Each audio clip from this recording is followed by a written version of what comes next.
Halo adik-adik, ketemu lagi sama Kak Ludi. Puji Tuhan, kita mau kembali memuji Tuhan, meninggikan nama Tuhan dan mendengarkan firman Tuhan. Sebelumnya kita mau berdoa dulu. Semuanya lipat tangannya, tutup matanya. Kalau dipimpin doa ya. Tuhan Yesus yang baik, terima kasih buat hari ini, kesempatan yang Tuhan kembali berikan. Kami mau Tuhan Yesus beribadah kepadamu, kami mau memuji Engkau, meninggikan namamu, kami juga mau diberkati dengan kebenaran firman-Mu. Tuhan pimpin, biarlah kami boleh bersukacita, memuji, membesarkan namamu Tuhan. Di dalam nama Tuhan Yesus Kristus, Tuhan Juru Selamat kami. Haleluya, amin. Haleluya. Siapa yang bersukacita hari ini? Yeay, kalau dia juga bersukacita hari ini. Haleluya. Kita mau tepuk Yesus dulu. Bisa? Bisa kan ya? Tepuk Yesus.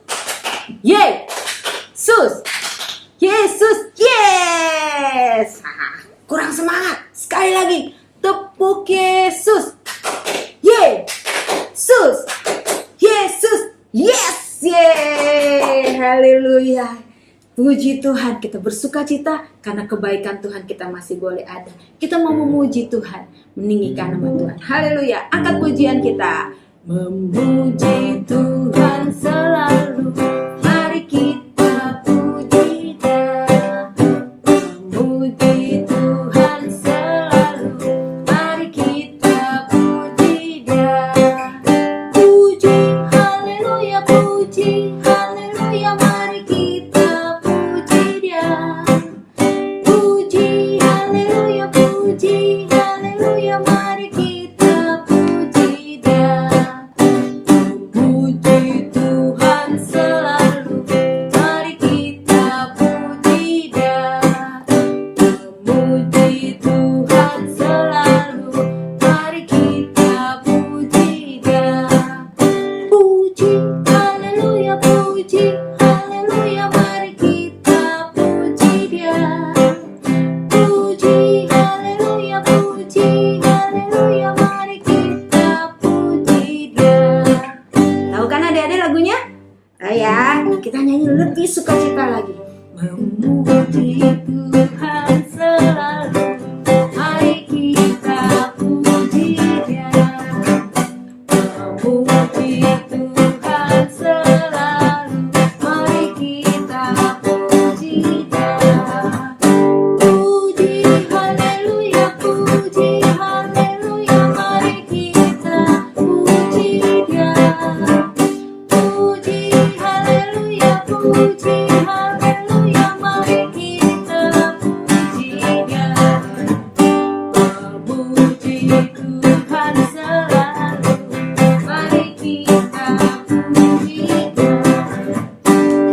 Memuji Tuhan selalu, mari kita puji Dia. Puji, puji, haleluya, puji, haleluya, mari kita puji Dia.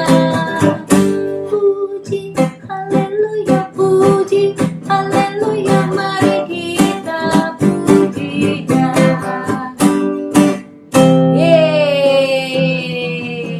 Kalau kita memuji Tuhan, semua baik. Amin. Segala kesusahan, segala sedih, hati dibuang. Karena pada saat Yesus di hati, ada sukacita, ada damai sejahtera. Amin. Haleluya. Yesus di hati, tiada susah, tiada sedih. Hey, Yesus di hati, Yesus di hati, tiada susah. Puji, haleluya, puji Tuhan, haleluya. Puji, haleluya, puji Tuhan, haleluya. Puji Tuhan, puji Tuhan, haleluya. Puji, haleluya, puji Tuhan, haleluya. Puji Tuhan. Hey. Yesus di hati, tiada susah, tiada sedih. Yesus di hati, Yesus di hati, tiada susah. Puji, haleluya.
sama Kaludi, cinta juga sama adik-adik. Haleluya, haleluya. Karena cintanya, hari ini Tuhan Yesus juga mau kasih firman Tuhan buat kita. Siapkan hati kita untuk mendengarkan firman Tuhan.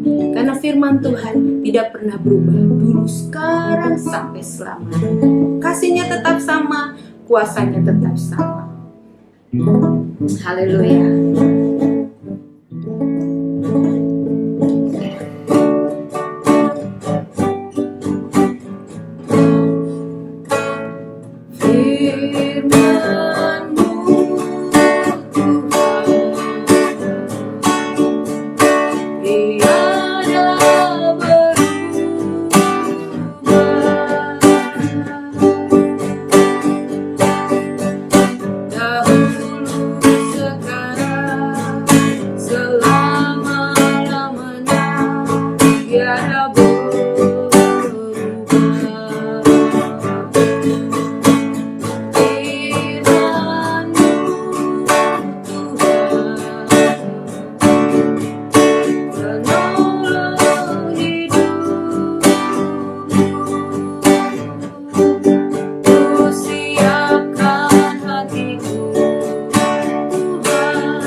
Tuhan Yesus yang baik, terima kasih Tuhan, kami mau dengar firman-Mu, Engkau pakai kakak kami akan menyampaikan kebenaran-Mu, urapi dengan Roh Kudus-Mu Tuhan. Biarlah hati kami boleh dipenuhi dengan damai, sejahtera, dan sukacita Tuhan Yesus, dan kami boleh mengerti, Roh Kudus menolong kami untuk kami boleh mengerti akan kebenaran-Mu. Di dalam nama Tuhan Yesus Kristus, Tuhan Juru Selamat kami. Haleluya. Amin.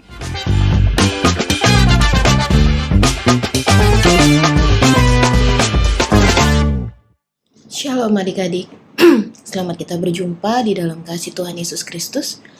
Pada sore hari ini kita mau mendengarkan firman Tuhan. Siapa yang sudah siap mendengarkan firman Tuhan? Amin adik-adik, kita siapkan telinga kita, hati kita untuk kita boleh mendengarkan firman Tuhan. Sore hari ini Kak Esther mau membawakan firman Tuhan yang diambil dari Matius 4 ayat 1 sampai ayat yang ke-11. Ayo, yang belum diambil Alkitabnya, diambil dulu Alkitabnya. Kita siapkan Alkitab kita buka Alkitab kita di Matius 4 ayat 1 sampai 11. Ya, judul perikopnya apa adik-adik? Pencobaan di padang gurun. Kayak baca ini ya. Maka Yesus dibawa oleh Roh ke padang gurun untuk dicobai iblis. Dan setelah berpuasa 40 hari dan 40 malam, akhirnya laparlah Yesus. Jadi adik-adik, sebelumnya kita sudah mendengar kisah bahwa Tuhan Yesus dibaptis di Sungai Yordan.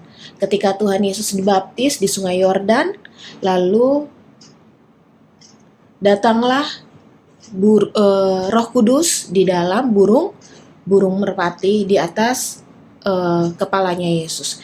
Nah, pada saat itu Yesus dipenuhi dengan Roh Kudus. Setelah Tuhan Yesus dibaptis dan Roh Kudus bersama dengan Tuhan Yesus, akhirnya Tuhan Yesus dibawa oleh Roh Kudus ke padang gurun. Untuk apa adik-adik? Untuk dicobai oleh iblis. Jadi pada saat adik-adik nanti sudah besar, adik-adik siap untuk dibaptis, adik-adik pun diharapkan untuk penuh dengan Roh Kudus, sama seperti dengan Tuhan Yesus yang disertai, yang dipenuhi dengan Roh Kudus untuk memulai pelayanannya. Ketika kita sudah dewasa, ketika kita sudah ingin sungguh-sungguh untuk ikut Tuhan Yesus, kita harus dipenuhi dengan Roh Kudus dan kita siap untuk melayani Tuhan dengan sungguh-sungguh. Pada saat Tuhan Yesus telah dibaptis, dibawa ke padang gurun, dan Tuhan Yesus pun berpuasa selama 40 hari, 40 malam adik-adik. Sebelum pelayanannya dimulai di dunia ini, Tuhan Yesus berpuasa adik-adik. 40 hari, 40 malam. Berarti berapa lama itu adik-adik? Ya kurang lebih 1 bulan. 40 hari, 40 malam. Nah, setelah berpuasa, setelah selesai puasa, akhirnya lapar adik-adik. Tuhan Yesus pun 100% manusia. Ketika manusia tidak makan selama 1 bulan, lapar nggak adik-adik? Lapar. Begitu juga dengan Tuhan Yesus. Maka laparlah Yesus. Ayat yang ketiga. Lalu datanglah si pencoba itu dan berkata kepadanya, "Jika engkau anak Allah, perintahkanlah supaya batu-batu ini menjadi roti." Tetapi Yesus menjawab, "Ada tertulis, manusia hidup bukan dari roti saja, tetapi dari setiap firman yang keluar dari mulut Allah." Dikatakan di sini si pencoba itu siapa adik-adik? Ya, pencoba itu adalah iblis. Ketika Tuhan Yesus lapar, iblis tahu nih, pasti Tuhan Yesus butuh makanan. Karena ketika orang lapar, orang butuh makan. Cobaan yang pertama pasti berhasil, kata iblis. Tuhan Yesus kita cobai dengan makanan. Akhirnya Tuhan Yesus disuruh iblis. Di sana di padang gurun banyak bebatuan, banyak batu-batu. Iblis bilang, "Kalau engkau anak Allah, ubahlah batu menjadi roti," kata iblis. Karena iblis tahu Tuhan Yesus lapar.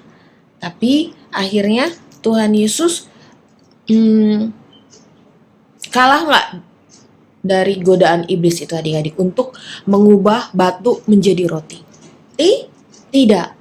Tuhan Yesus menjawab, "Ada tertulis, manusia hidup bukan dari roti saja, tetapi dari setiap firman yang keluar dari mulut Allah." Kalau Kak Esther tanya adik-adik, Tuhan Yesus bisa nggak mengubah batu menjadi roti? Bisa, Tuhan Yesus bisa mengubah batu menjadi roti. Karena Tuhan Yesus pun 100% Tuhan. Tapi Tuhan Yesus tidak mau dicobai oleh iblis. Tuhan Yesus tidak mau kekuasaannya di bawah dari kekuasaannya iblis. Ketika iblis menyuruh Yesus untuk mengubah batu menjadi roti adik-adik, Yesus menjawab, "Ada tertulis." Tuhan Yesus sudah banyak pengetahuan tentang firman bahwa manusia hidup bukan untuk makanan saja. Orang-orang hidup bukan hanya untuk makan, tetapi manusia hidup itu dari perkataan dari firman Tuhan. Karena setiap firman Tuhan yang dikeluarkan oleh mulut Allah itu berguna untuk membangun iman kita adik-adik. Di dalam hidup kita di dunia ini, kita pasti membutuhkan akan firman Tuhan untuk membawa kita semakin dekat kepada Tuhan. Untuk kita boleh mengetahui akan kehendak Tuhan. Cobaan pertama, Tuhan Yesus sudah lewat. Tuhan Yesus tidak mau mengikuti akan permintaan iblis.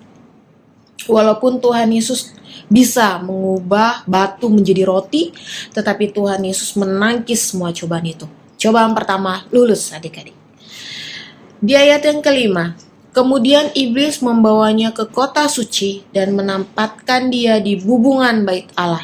Lalu berkata kepadanya, "Jika engkau anak Allah, jatuhkanlah dirimu ke bawah, sebab ada tertulis, mengenai engkau ia akan memerintahkan malaikat-malaikatnya, dan mereka akan menatang engkau di atas tangannya, supaya kakimu jangan terantuk kepada batu." Yesus berkata kepadanya, "Ada pula tertulis, janganlah engkau mencobai Tuhan Allah." Pada saat pencobaan di padang gurun udah lulus, akhirnya iblis membawa Tuhan Yesus ke kota suci dan membawa Tuhan Yesus di atas bait Allah, di atas bubungan bait Allah. Lalu iblis menyuruh Yesus dan berkata kepadanya, "Jika engkau anak Allah," lagi-lagi adik-adik, Tuhan Yesus iblis menguji Tuhan Yesus. "Jika engkau anak Allah, mengenai engkau ia akan memerintahkan malaikat-malaikatnya, dan mereka akan menatang engkau di atas tangannya, supaya kakimu jangan terantuk kepada batu. Jatuhkanlah dirimu ke bawah," kata iblis. "Jika engkau anak Allah, jatuhkanlah dirimu ke bawah." Ke bawah mana adik-adik? Dari bait suci ke bawah. Karena ada tertulis, malaikat-malaikat pun akan menatang engkau, akan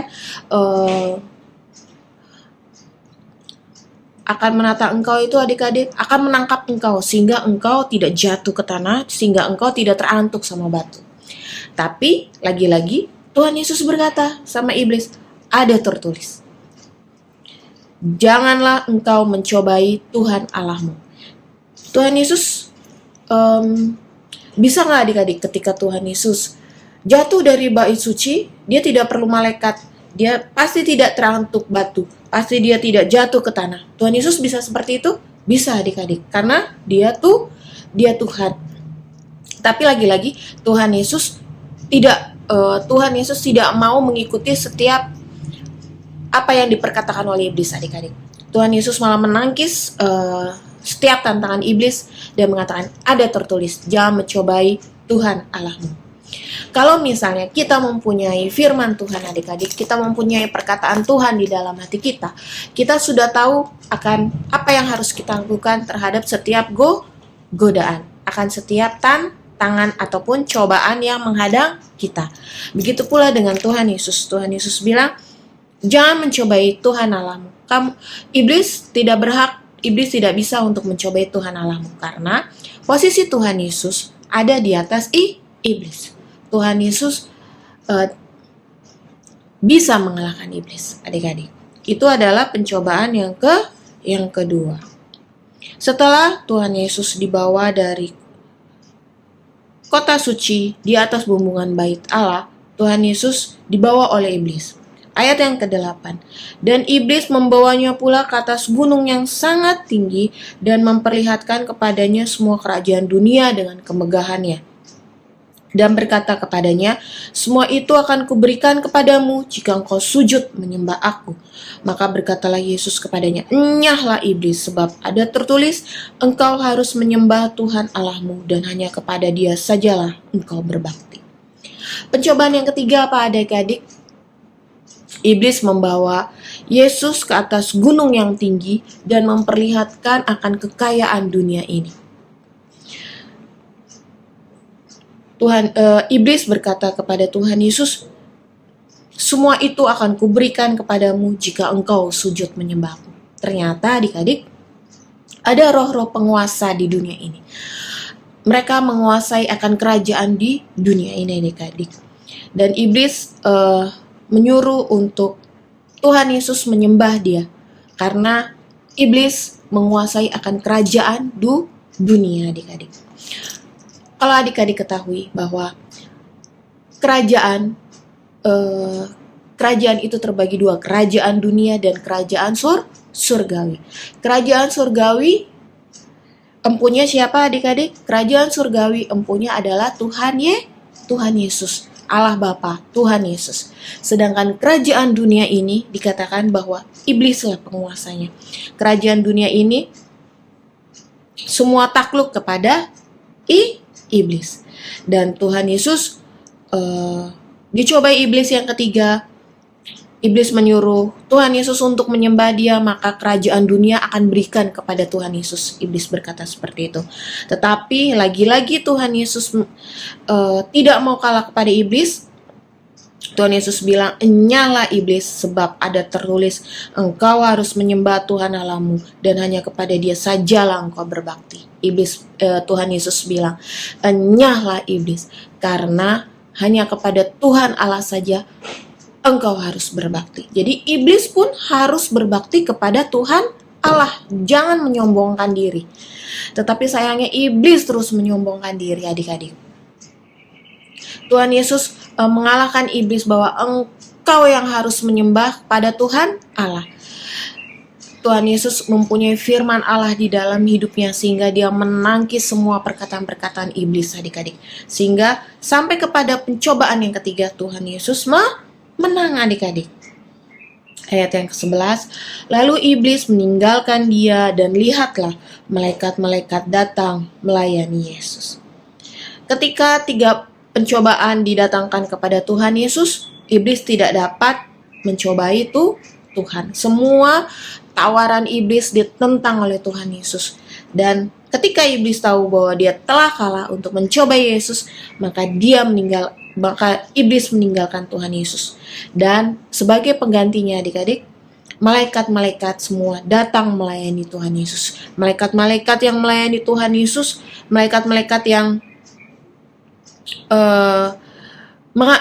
melayani Tuhan Yesus, karena Tuhan Yesus telah menang dari semua pencobaan, adik-adik. Nah, apa pelajaran dari kita sebagai anak-anak Tuhan Yesus? Ya, adik-adik, kalau kita tidak boleh kalah pada iblis. Kalau firman Tuhan ada di dalam hidup kita, kita pasti bisa mengalahkan iblis yang datang kepada kita. Entah itu mengalami pencobaan kesedihan, entah itu ada masalah di dalam hidup kita, atau iblis pun mendatangkan duka cita di dalam hidup kita, kita hendaknya menang apapun bentuknya pencobaan dari iblis. Kita bisa katakan, "Enyahlah iblis." Atau ketika godaan datang, adik-adik, pergilah iblis, karena Tuhan Yesus ada di pihak saya, karena iblis tidak berhak menggoda saya, karena saya punya firman Tuhan, karena Tuhan Yesus ada di dalam saya. Pergilah iblis, gitu ya adik-adik. Kita harus menjadi anak-anak Tuhan pemenang. Kita harus menjadi anak-anak Tuhan yang mempunyai firman Tuhan. Jadi kita boleh hidup berkemenangan, adik-adik. Pelajaran pada sore hari ini, hendaknya kita dekat sama Tuhan Yesus, hendaknya kita selalu berdoa kepada Tuhan Yesus, hendaknya kita belajar untuk selalu membaca firman Tuhan, sehingga firman Tuhan itu ada di dalam hati kita. Dan ketika iblis datang kepada kita, kita bisa menangkis, kita bisa melawan setiap godaan iblis. Amin, adik-adik. Amin. Kita mau jadi anak-anak Tuhan yang kuat, kita mau jadi anak-anak Tuhan yang pemenang, adik-adik. Oke, gitu saja firman Tuhan pada sore hari ini. Kita mau berdoa, adik-adik. Kita lipat tangan, kita tutup mata, kita tundukkan kepala. Terima kasih Tuhan Yesus untuk firman pada sore hari ini yang mengajarkan kami, Tuhan, bahwa kami harus menang terhadap godaan iblis, Tuhan. Setiap pencobaan, setiap masalah atau apapun yang datang kepada kami, Bapa, biarlah kami boleh menang karena kami mempunyai Engkau di dalam hidup kami. Kami mempunyai firman Tuhan di dalam hidup kami. Kami mau, Tuhan, belajar seperti Tuhan Yesus yang selalu melawan akan setiap godaan yang datang kepadanya, Tuhan, dan kami mau menang, Tuhan, sehingga Tuhan disenangkan di dalam kehidupan kami. Terima kasih Tuhan Yesus, segala pujian syukur hanya bagi nama-Mu. Di dalam nama Tuhan Yesus, haleluya, amin. Bye-bye adik-adik.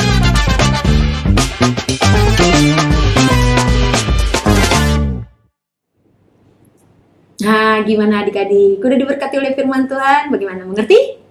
Tuhan Yesus baik, haleluya. Sekarang kita mau selesaikan ibadah kita. Kita mau lipat tangannya, tutup matanya. Kita mau berdoa. Tuhan Yesus yang baik, terima kasih buat firman-Mu. Dan Tuhan Yesus, kami mau tutup ibadah kami, Tuhan Yesus. Biarlah kiranya Engkau memberkati kami, berkati adik-adik Tuhan Yesus, dimanapun berada Tuhan. Berkati dengan damai, sejahtera, dan sukacita yang daripada-Mu. Berkati sekolahnya, berkati orang tuanya, berkati keluarganya Tuhan. Dan jadikan adik-adik kami yang manis ini Tuhan Yesus menjadi berkat dimanapun mereka boleh berada Tuhan. Mereka boleh bertumbuh di dalam pengenalan dan kasih akan Engkau. Terima kasih Bapa, kami mengucap syukur di dalam nama Tuhan Yesus Kristus, Tuhan Juru Selamat kami yang hidup. Haleluya. Amin. Haleluya. Sampai ketemu lagi. Tuhan Yesus memberkati.